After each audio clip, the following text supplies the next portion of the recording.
This project started with a scouting trip to the headwaters in May. My plan was to float the entire Bear River from the Confluence to the Great Salt Lake.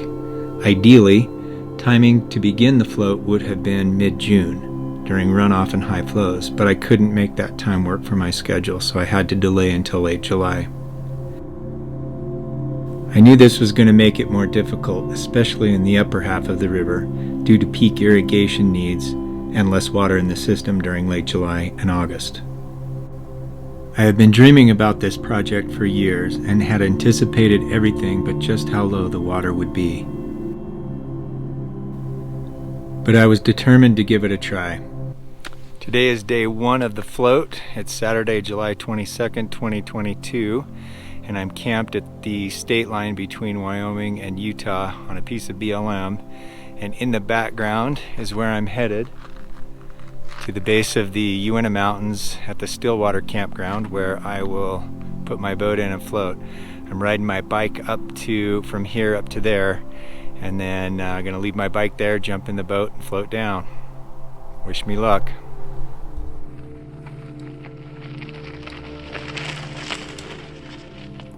Just stopped for a little break. I'm about a third of the way to my put-in site. Got a ways to go.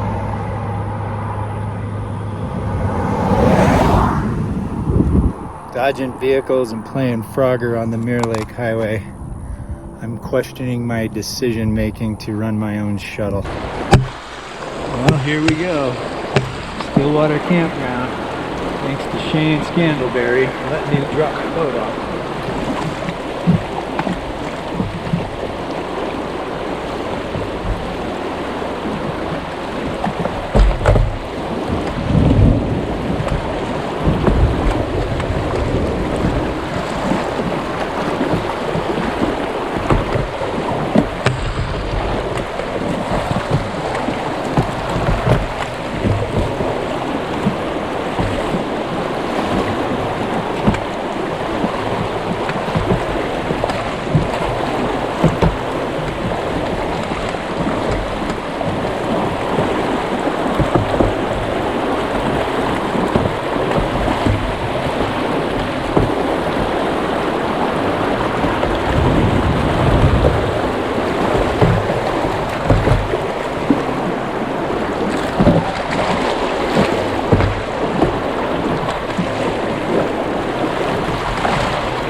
I needed to average 10 miles a day on the river in order to make it to the Great Salt Lake in the 50-day time schedule I had.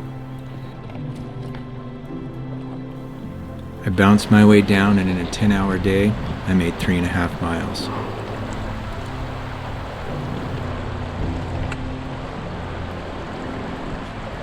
I hoped as I progressed down the river, the small tributaries would add volume to make it easier.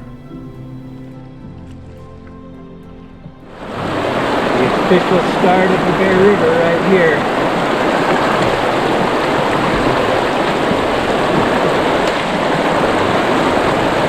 This is the Hayden Fork coming in.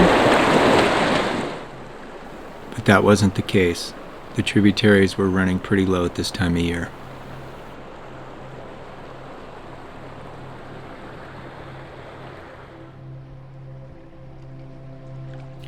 The few channels of deeper water were usually lined with trees that armored the banks and forced the water to cut deeper rather than wider.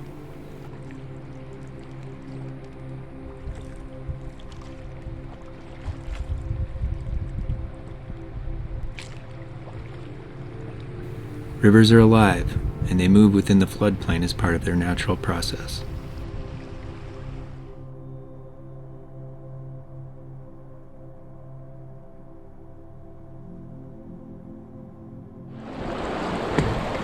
This is brutal.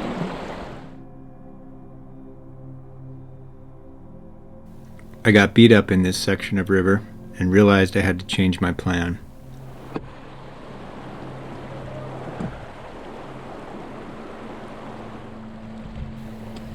I love technical water, but even with a light setup, this water level was too low to float.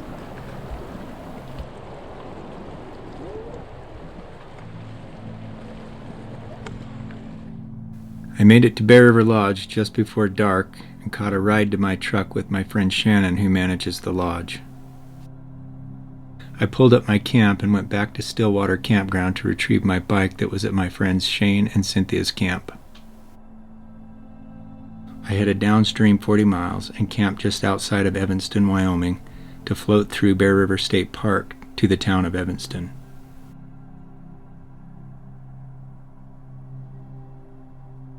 Evanston has a greenbelt that runs along the river and connects to the state park, which made my bike shuttle super convenient.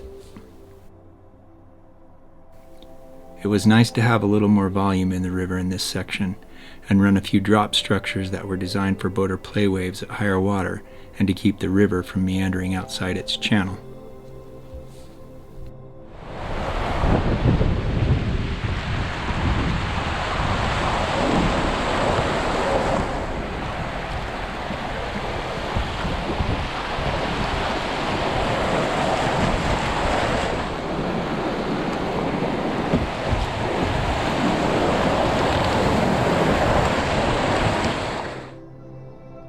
Despite the challenges of low water and the disappointment of realizing I wasn't going to be able to float the entire river, I was amazed by this landscape and the people I met.